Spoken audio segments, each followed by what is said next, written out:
Liam Davenport had not come to the Harmon Prestige auction house to make an impression.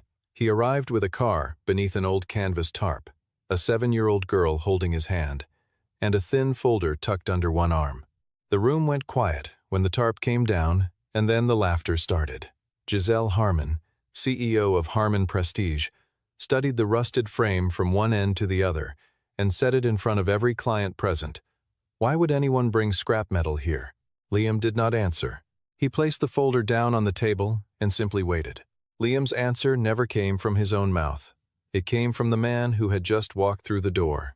The morning had come in low and gray over New Haven, the kind of late October light that turned everything the color of old photographs.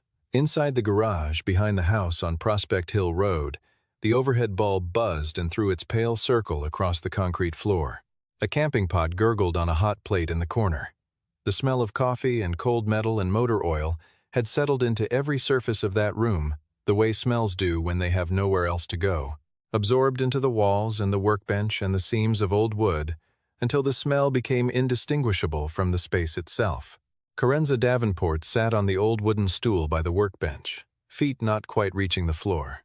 She was 7 years old, small for her age, and she held the little red Ferrari in both hands, the way other children held stuffed animals not to play with, but because letting go required a decision she hadn't yet made. The model was no larger than a bar of soap. The paint had worn smooth at the nose where fingers had rubbed it over years, first her mother's and then her own. It had belonged to Clara. Now it belonged to no one, and to Carenza in equal measure, and the distinction had never once been raised. Liam stood at the far end of the garage, 38 years old, broad across the shoulders, wearing a flannel shirt the blue of faded denim that he had never gotten around to replacing. His hands were the kind of hands that answered questions before he opened his mouth, calloused at the base of the fingers, stained at the knuckle lines with grease that soap could not fully reach, the hands of a man who had spent 15 years in small garages doing precise work with imprecise tools and had made his peace with the trade-off. He stood with both palms flat on the workbench and looked at the far wall the way a man looks when he has already made a decision and is only waiting for his mind to catch up to it. He turned and walked to the back of the garage. An old canvas tarp covered the rear bay, draped from floor to nearly ceiling, bunched and tied at the corners with fraying rope. Liam pulled one knot loose and let the tarp fall to the concrete. The car underneath was not beautiful, not at first, not to anyone who didn't know where to look. The body panels showed rust along every lower seam, the kind that comes from decades in a garage with imperfect drainage and from humidity, and time doing what humidity and time always do when left alone with metal. The original red paint had faded to a dull brown pink in the places where it hadn't lifted entirely, and in those places the primer beneath showed through in gray patches. The windshield frame was intact. The body lines, underneath all of it, were still there, low and long and shaped with the particular deliberateness of something designed to cut through air at speed, not to stand in a garage for 50 years and collect the slow attention of rust. Liam stood beside it for a moment, without touching it. He had done this many times over the years, stood and looked. The way you look at something that belongs to a story larger than yourself, something you have been trusted with rather than given. He picked up the manila folder from the workbench and tucked it under one arm. "Are we going today, Dad?" Carenza said from her stool. "We're going," he said. She looked at the car, the way she always looked at it, curious and careful, as if it might say something if she waited long enough. "Are you sure?" He walked to her, crouched to her level, and tucked a loose piece of hair behind her ear. Raymond said cars are built to run, not to stand in the dark forever. She nodded, as if this settled something she had already half decided. Liam backed the flatbed trailer to the garage door, and together the man and the girl, in the gray October morning, they loaded the car. He had been carrying the reason for this trip quietly for weeks, telling Carenza only what she needed to know, not because he thought she couldn't hold the weight of it, but because some things are better given in parts. Carenza's spine required surgery, a procedure her orthopedic surgeon in Hartford had described as corrective and necessary, and that the insurance carrier had described, in different language, as partially covered. The gap between those two descriptions was significant enough that Liam had spent the better part of 6 months closing it by other means. The savings account, the refinanced mortgage, the truck that hadn't had new tires in 2 years. What remained was the car. What remained had always been the car he had known that, if he was honest, from the beginning. He had simply been waiting for the moment when knowing it and acting on it felt like the same thing. The building that housed Harmon Prestige Auctions occupied a corner lot in the 9th Square district of downtown New Haven, all glass and brushed steel, and a brass nameplate beside the entrance that had been polished so many times it had begun to wear thin at the edges. A doorman in a wool coat stood at the top of 3 marble steps. The display windows facing the street held a Ferrari 275 GTB in Bordeaux red and a Jaguar E-Type under dark cloth, positioned the way a museum positions things it wants you to look at and not approach. The air inside smelled of climate control and leather conditioner, and the particular stillness of rooms where significant transactions had been conducted for a long time. Liam's truck and trailer pulled into the delivery bay on the building's north side. A young parking attendant leaned out of his booth, looked at the truck, looked at the tarp-covered shape on the trailer, and issued a numbered ticket without comment. His face communicated, without language, that this was not the category of arrival the bay was typically designed to accommodate. Liam helped Carenza down from the passenger seat. She landed on the pavement holding the little red model against her chest and reached up for his hand without being asked. They walked through the side entrance, past the delivery check-in, and into the building's main reception hall. The hall was high-ceilinged and quiet in the way of spaces that take their silence seriously. A handful of men in dark suits stood near a long table to one side, talking in the low register of people conducting business they find routine. A woman in heels crossed the marble floor from one hallway to another without glancing up. At the far end, an Aston Martin DB5 sat on a raised platform under 3 spotlights that had been positioned to make it look like it was already in a museum, which it very nearly was.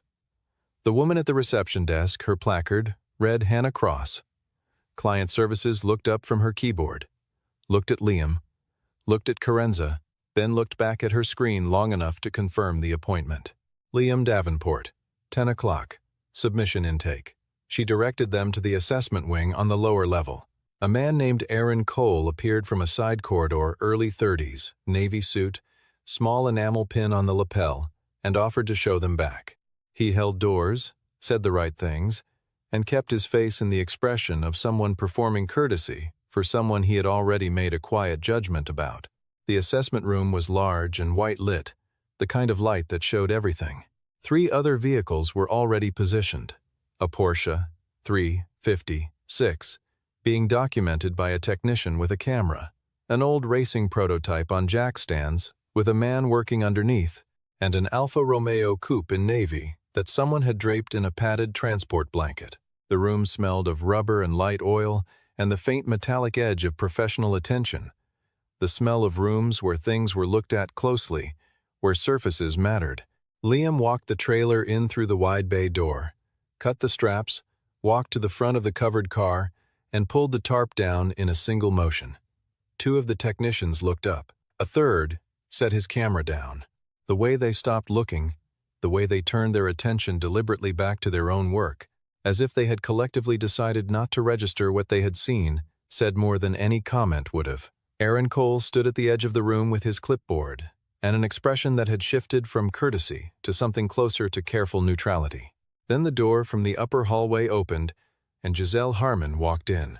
She was 44 years old, and she moved through rooms the way certain people do when they have spent long enough in authority that announcing their presence has become unnecessary. The room simply adjusts, the way a room adjusts to a change in temperature. The gray suit was impeccably cut, the kind of tailoring that cost enough to make the cost invisible.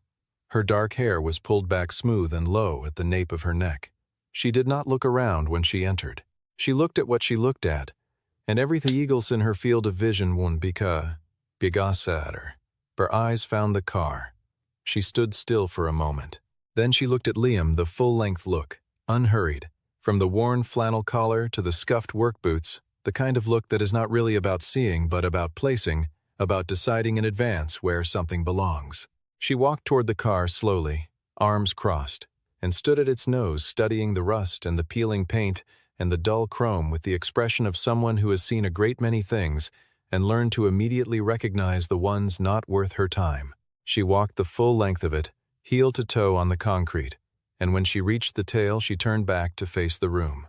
There were perhaps 7 people present. She did not lower her voice. "This is a Harmon Prestige facility," she said. "Not a salvage lot." Liam said, "I know. I had an appointment." Giselle raised one eyebrow, the slow, deliberate kind. Not quite surprise, but its close relative, the one that has decided to find something faintly worth noting. "An appointment," she said. Then she looked at the car again, then at Liam, and then she looked at the room at all of them, as if drawing them in as an audience, and her voice carried cleanly to every corner. "In 15 years at this company, I have seen some ambitious submissions come through that bay door, but I believe this is the first time anyone has brought in something unidentifiable, unplated, and structurally compromised, and presented it as an auction candidate." A technician across the room made a sound that was not quite a laugh, but was close enough to serve the same function. Aaron Cole turned slightly toward the wall. One of the clients who had stepped into the doorway from the hall exchanged a glance with the man beside him. The quiet that followed was the kind with texture, the kind that has been shaped by something said into it. Carenza's hands tightened on the little red model. Her eyes had gone red at the rims, but she did not look away from her father, and she did not cry. She was 7 years old, and she had learned, in the 3 years since her mother died, that the most important thing in a room was often her father's face, and what it told her about whether to be afraid. Liam put one hand on her shoulder, not gripping, just there, the way you place a hand on something you want to remain steady. He looked at Giselle. His face had not changed. Then Giselle looked at Carenza for the first time, a long second, the kind that registers the child as something beyond furniture, and when she looked back at Liam, her voice had dropped, quieter now but no less precise. "Did you bring her for sympathy?" The room registered this differently than the last remark. Something in the ambient noise shifted slightly downward. Liam waited one beat. "You haven't asked what it is," he said. "Giselle, I don't need to ask what a pile of rust is." He did not answer. He bent, opened the folder, and laid its contents on the assessment table one sheet at a time, arranged left to right with the unhurried attention of someone who has planned this moment. He pulled a chair out for Carenza. She sat. Then he stood beside the table and said nothing else. Giselle looked at the papers for a moment without moving toward them. Then she looked at Aaron. "Show him the rejection procedure and help him find the exit." Aaron began to cross the room. The door at the far end opened. The man who entered was tall, somewhere past 60, with hair that had gone entirely white in the way that sometimes happens well ahead of schedule and stays that way as if it had decided the matter. He wore a tweed jacket the color of dark tobacco, worn at the cuffs and elbows in a way that had nothing to do with fashion. He carried a leather satchel so old the corners had gone smooth, and he walked with the unhurriedness of someone who has long since concluded that arriving faster does not meaningfully improve anything. Sebastian Crane had been called in to examine a Jaguar E-Type in the third bay, a routine authentication, arranged 2 weeks prior, the kind of work he had performed perhaps 30 times a year for more than 3 decades, for Christie's, for R.M. Sotheby's, for Bonham's, for private collectors who needed to know the truth about something before they spent a significant portion of their fortune on it. He had written the definitive reference text on Ferrari racing cars of the 1960s. He taught 1 semester per year at the Concorso d'Eleganza Foundation Seminar in Lake Como and received fewer phone calls than anyone in his field warranted because he answered them on his own schedule and had made his peace with the consequences of that policy. He came through the door and swept the room with the habitual, half-conscious inventory of a man who had spent decades in spaces like this, and began walking toward the third bay. He stopped, not gradually, not as if something had caught his eye from a distance, and he was deciding whether to investigate. He stopped the way a person stops when the body understands something before the mind has finished its argument. His left foot was still mid-stride when the motion ceased entirely. He stood there with one hand extended, and his satchel half swung, staring at the car in the center of the room with the fixed and absolute attention of a man who has just heard his own name, called in a language he thought no one else spoke. The magnifying glass he kept in the outside chest pocket fell through the flap without him noticing. It hit the concrete and spun once and lay still. "Stop," He set it at normal volume, without raising it, without explaining. The word passed through the ambient noise of the room and settled everything into stillness, the way a hand laid on a vibrating string silences it. Aaron Cole was mid-step. He stood where he was. Giselle turned from across the room.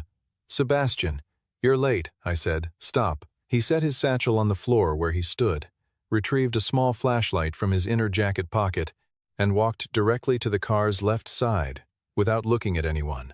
He crouched, angled the light low beneath the body line where the rocker panel met the floor rail, into the shadow below the chassis member. He held the beam there.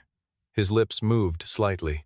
His other hand reached up and touched the metal just fingertips, as gently as a man who has handled fragile things all his adult life and understands that the moment of contact is not the moment to become careless. Then he closed his eyes. He held them closed for a moment that stretched long enough that several people in the room exchanged a glance.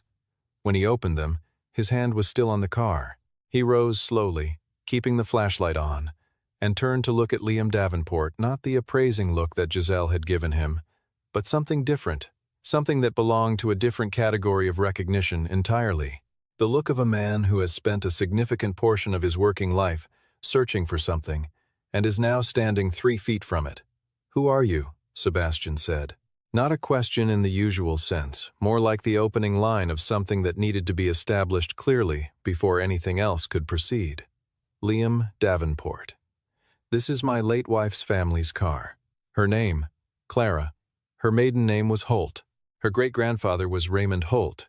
The room was quiet. Sebastian looked at Liam for several seconds. Then he exhaled slowly, deliberately, like a man releasing a breath he had been holding for longer than this morning, and turned to face Giselle Harmon. When he spoke, his voice was level and informational, the voice of a man describing what is simply true. "Giselle, this man has brought you one of 32 Ferrari 250 LMs ever produced, chassis number 19. The only car in the series with a documented Le Mans finish under private ownership, Raymond Holt, 1965. This car disappeared from all registration records after 1967. No recorded sale, no export, no dismantling." He paused. He looked at her directly, without accommodation. "I have been searching for it for 20 years. No one in the room moved for a moment. Then Sebastian retrieved his satchel from the floor, carried it to the assessment table, opened it, and produced a heavy, hardbound book. The spine read, "The Forgotten 250s. Ferrari's Racing Orphans," along with a laminated sleeve containing several documents that he laid with care beside the papers Liam had already placed on the table.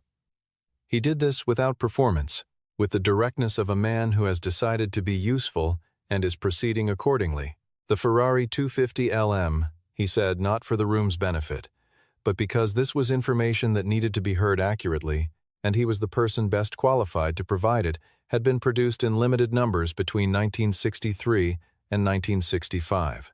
32 cars in total. Ferrari had designed it as a mid-engine racing sports car, drawing from the prototype architecture developed for Le Mans. Ferrari submitted it to the FIA for Grand Touring homologation, seeking a classification that would allow it to compete in the GT class. The application was denied because the production numbers fell short of the minimum threshold. As a result, the 250 LM raced as a prototype, and in 1965, in the hands of the North American racing team, a Ferrari 250 LM won the 24 Hours of Le Mans outright. It remained, to this day, the last Ferrari to win Le Mans overall.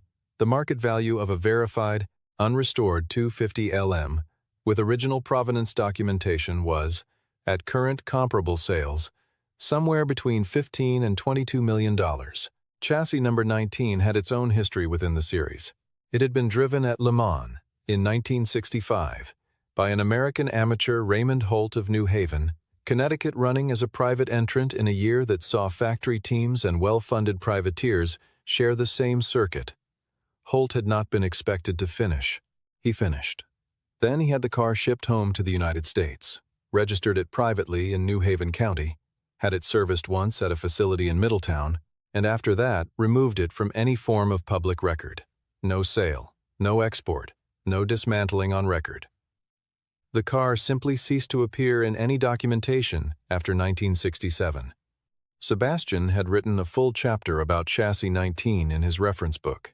He had titled it The Phantom of 65. He had pursued inquiries through 7 countries over the course of 2 decades.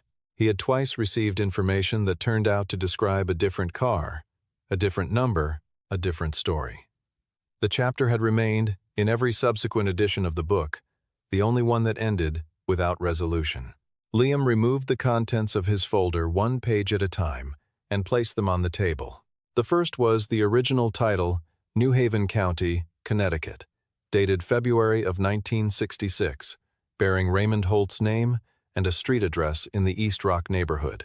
The second was a service receipt from a restoration shop in Middletown, dated March of the same year, with handwritten Italian annotations in the margins from the technician who had done the work. The third was a photograph, black and white, glossy, taken with a film camera by someone standing at the edge of a race circuit rather than from a professional position. In the photograph, a man stood beside a racing car still wearing his driving suit, his face marked with the grime of road dust and exhaust that accumulates over 24 hours of competition. He was smiling. Behind him, the car's competition number board was clearly visible, 19. The fourth item was a letter, handwritten on personal stationery and fountain pen. The ink faded to a pale brown, the paper yellowed at the edges. Raymond Holt to his daughter, written in the autumn of 1967. Sebastian read it without being invited to, which Liam permitted because the letter had been placed on a table in a room and permission was not the point. In it, Raymond explained that he had decided not to sell the car, not for any investment reason, not from any expectation of future value, but because there were certain things a man kept not to display, not even precisely to remember, but simply to look at when he needed to confirm to himself that he had once gone the full distance without stopping. Sebastian set the letter down. His hand rested on the table, and it was not entirely steady. Julian Shaw, who had been standing at Sebastian's left shoulder reading in silence, said quietly, "Sebastian, are you certain?" Sebastian looked up. "I wrote a chapter about this car. I have been looking for it for 20 years. He picked up the flashlight and held the beam toward the chassis number for anyone who wished to look. "I am certain." Liam stood at the edge of the table. He was not looking at the documents. He was looking at the car, the way a person looks at something when they are learning what it feels like to see it for one of the last times, when they are trying to do the looking carefully enough that they will be able to keep it. Carenza tugged lightly at the back of his hand. Did Mom know it was special? He looked down at her. She knew since she was a little girl. But Raymond didn't want it to be about showing off. He wanted it to have a purpose, the right one, at the right time. The afternoon session at Harmon Prestige was scheduled from 3 o'clock. 15 lots had been listed in the printed catalog, led by the Aston Martin DB5 and the Jaguar E-Type, with a collection of coach-built European cars making up the remainder. At 2:15, Aaron Cole had made 4 phone calls. By 2:40, the catalog had been amended. By the time the auction room opened its doors, a 16th lot had been added at the end. Ferrari 2, 50 LM, chassis 19, 1963, private collection, single-owner consignment, with authenticated provenance documentation, Sebastian Crane, certifying authority. The room that had held 50 people at the morning preview held considerably more by 3 o'clock. Word had moved through the building, and from the building into the phones of people who had been at lunch or in the parking structure or managing other business on the other side of the city. By the time the room filled, there were 11 faces that no one on the staff had checked in at the front desk. 3 individuals who had apparently driven from Boston within the 2-hour window since the lot was announced, and a pair of buyers' representatives in the back row who had not been present that morning, and whose quiet conversation with each other had the focused quality of people who had already calculated their ceiling and were now debating whether to revise it upward. Sebastian Crane sat in the front row with his book on his knee and his laminated documentation on the empty seat beside him. He had been asked informally whether he would remain present for the lot as an authenticating witness. He had said yes, without negotiating terms, because the terms were not the point.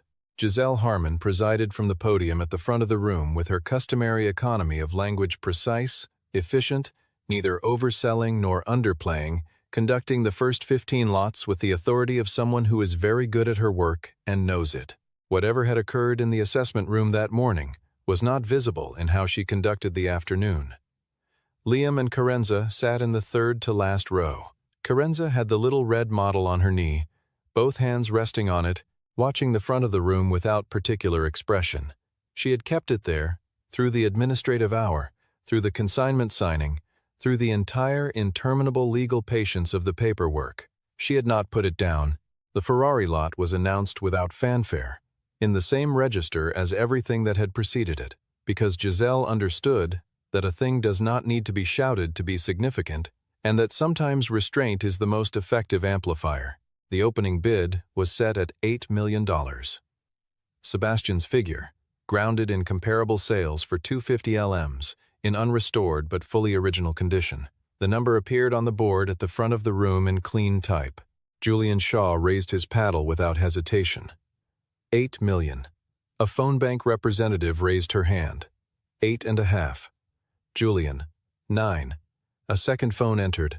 9.5. Julian. 10. The first phone dropped at 11.5. The second stayed. 12. 12.5. Julian, without looking up from the catalog open on his lap, which he had stopped reading several lots ago. 13. Julian again. 14. The remaining phone. 14.5. At 15 million, Giselle gave Aaron Cole a signal small, 2 fingers, barely visible from the rows behind. Aaron raised the paddle. 15.5. Julian. 16. Aaron. 16.5. Julian. 17. Aaron. 17.5. Julian. And now he looked up from his catalog and looked at Aaron Cole directly, and past Aaron toward the section of the room where Giselle sat, and his expression shifted, only slightly, to the expression of a man who has realized whom he is bidding against and has decided to continue regardless. 18 million. Aaron. 18.5. Julian. The remaining phone dropped out at 19. 19.5. Julian Shaw, who set his catalog down on the seat beside him as he raised the paddle. 20 million. Aaron raised the paddle. Julian looked toward the back of the room. He looked at Liam Davenport, the man in the worn flannel shirt sitting in the third to last row with his daughter's hand in his. He looked at him with the particular attention of one person who recognizes something in another that most of the room would not notice and cannot be explained in the few seconds available. Then he raised his paddle. 21 million. The room held its breath. Giselle sat perfectly upright in her chair. She looked at the board. She looked at the car on the low platform at the far end of the room, positioned under 3 focused lights.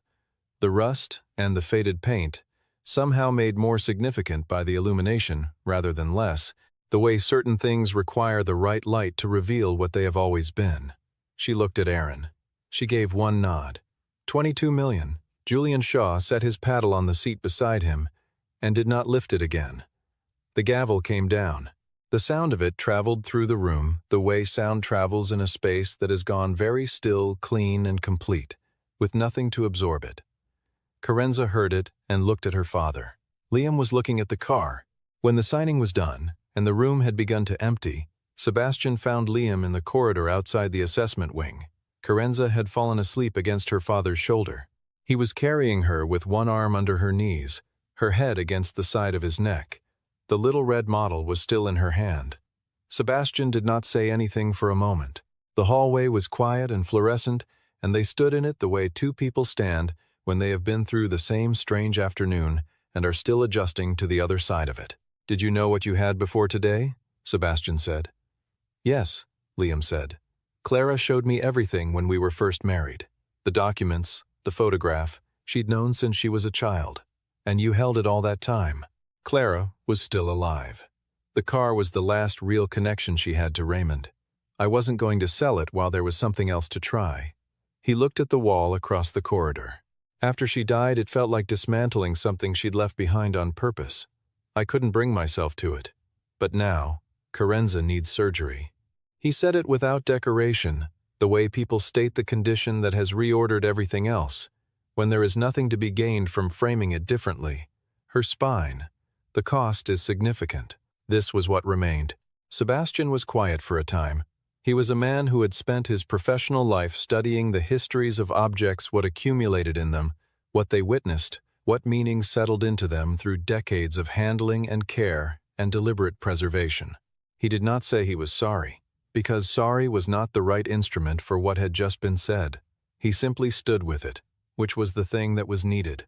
Then Carenza stirred, shifted, and opened her eyes. She looked at Sebastian with the unhurried assessment of a child waking in a room she doesn't immediately recognize. "You know a lot about the car," she said. "Not quite a question. More than almost anyone," Sebastian told her. She considered this.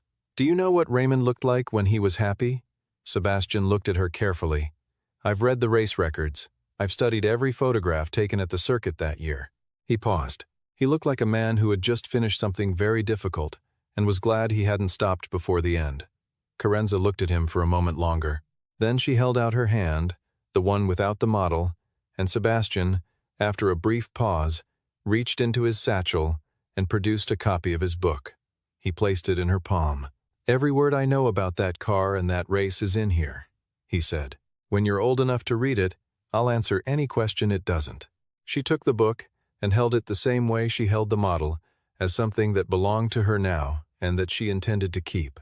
There was a memory that Liam did not speak aloud, and that the corridor had no way of knowing about. A night in the garage, 3 years earlier, Clara, 7 months pregnant, standing at the car with her palm flat on the hood. She had spoken without preamble, almost to herself, the way people speak when they are thinking rather than talking. Raymond always said it was built to run, not to be a trophy. When the time comes, let it run. Liam had asked, "When's the time?" She had smiled the kind of smile that contains more than it shows, when it's needed most. He had held that sentence through everything that followed. This morning was when he understood the full measure of it. The lawyers finished at 5:30. The staff had begun clearing the auction room. Most of the clients had gone. The Ferrari sat where it had been positioned on the low platform, now covered in a padded transport blanket, waiting for the crew that would move it to Harmon's climate-controlled holding facility the following morning. Giselle found Liam near the building's main entrance. She was alone. No Aaron Cole, no assistant, no clipboard. For the first time since he had arrived at this building, she approached him the way a person approaches another person, without the frame of a role she was performing. She stood at a reasonable distance and waited until he looked at her. "I'd like to make a secondary offer," she said. The phrasing was careful, professional instinct, running even in this register. Beyond the sale price, the provenance documentation, the title, the photograph, the letter, is properly historical material. It should be housed with the car. I'm prepared to compensate you for it accordingly. Liam looked at her, not unkindly but without softening. "What did you call it this morning?" Giselle said nothing. "You called it scrap metal," Liam said, "in front of my daughter. I had misjudged the—" "You didn't misjudge the car," he said. "You misjudged the person standing next to it." The words were not loud. They carried no heat. That was precisely what made them settle the way they did, not like a blow, but like something placed on a surface with careful intention, where it would remain. Giselle was quiet. He reached into the folder and removed the contents, arranged them on the table in sequence one by one, unhurried, the same way he had done everything in this building from the beginning. "The documentation goes with the car. It's in the consignment agreement. I put it there before I signed. Your legal team has the clause." He set the folder back in the bag. "Not because I need more money, because that letter is Raymond's story, and it should follow the car he wrote it about. It shouldn't end up in a filing cabinet because someone negotiated the paperwork separately." Giselle looked at the bag. She looked at the covered car on the platform. She said nothing. Liam picked up his jacket from the chair beside the entrance and put it on. "You sell cars worth millions of dollars," he said. "But this morning you didn't know which one was worth looking at until Sebastian pointed it out to you." He picked up his bag. "I think that's something worth sitting with, when you have time." Then he walked to where Carenza was sitting on the low bench against the wall, feet dangling, Sebastian's book across her knees. He took her hand. She slid off the bench without being prompted and looked up at him. "Ready?" She looked once around the tall ceilinged room, the marble floor, the lights, the covered car, at the far end, and then looked at him. "Ready." Giselle stood by the entrance and watched them cross the floor and push through the glass door. The space they left was not empty. It had the particular quality that rooms acquire after someone has said something true in them, the kind of truth that continues to occupy the air for some time after the speaker has gone, that a room takes a while to process back into neutral.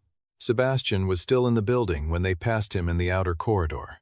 He stood to one side as they went by, and he and Liam exchanged a brief look, the kind that doesn't require language, the kind between people who have understood something in the same room at the same time and know it. Sebastian watched them pass through the main door, stood for a moment in the corridor, then turned back for his satchel and stepped outside into the October evening. He dialed a colleague in Turin, a racing historian he had known for 30 years. When the man answered, Sebastian said, "I found it. Chassis 19. It was in a garage in New Haven. A man named Liam Davenport had it." There was a long pause. Then the colleague said something. Sebastian closed his eyes briefly and nodded. "Yes," he said, 22 million. But that's not the part that's going to stay with me. The parking structure outside the building was nearly empty by the time Liam and Carenza reached the truck. The flatbed trailer sat where he'd left it unhitched, empty now, looking exactly like what it was. He helped Carenza up into the passenger seat.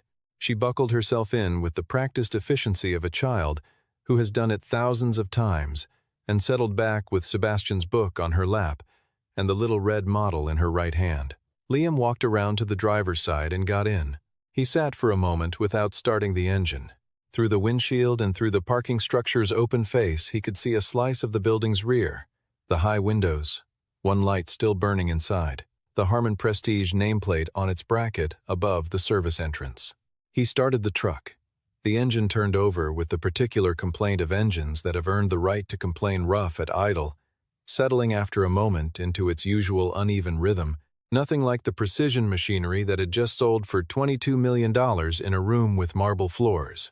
"Dad," Carenza said. She was looking at the model in her hand, tracing the worn nose with her thumb. "Are we sad?" He looked at her. "No, but we don't have the car anymore. Raymond said it was built to run," he told her. "Now it's going to run again under the right lights, in front of the right people.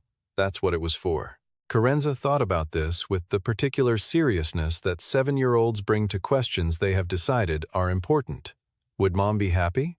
Liam put the truck in gear and looked out at the narrow strip of evening sky visible above the parking structure. The light gone from gray to a pale, cold blue at the edges, the last of the day going out quietly over the city. "Mom would be happy because you're going to be okay," he said. He pulled out of the space and drove toward the exit. Carenza leaned her head against the window and looked at the little red Ferrari in her hand, the worn nose, the paint rubbed smooth by years of small fingers that had needed something to hold. She didn't put it down. She hadn't put it down all day. The truck rolled out of the structure and into the street. Behind them, through the glass and the climate-controlled air and the padded transport blanket, Chassis 19 rested in the dark of the Harman Prestige holding bay, waiting for the careful hands that would, in the months ahead, return it to what it had always been, a thing built to move, at speed, toward a finish line. Liam drove. Carenza held the model. The city passed around them and fell behind, and after a while there was only the road and the uneven sound of the engine, and the two of them going home.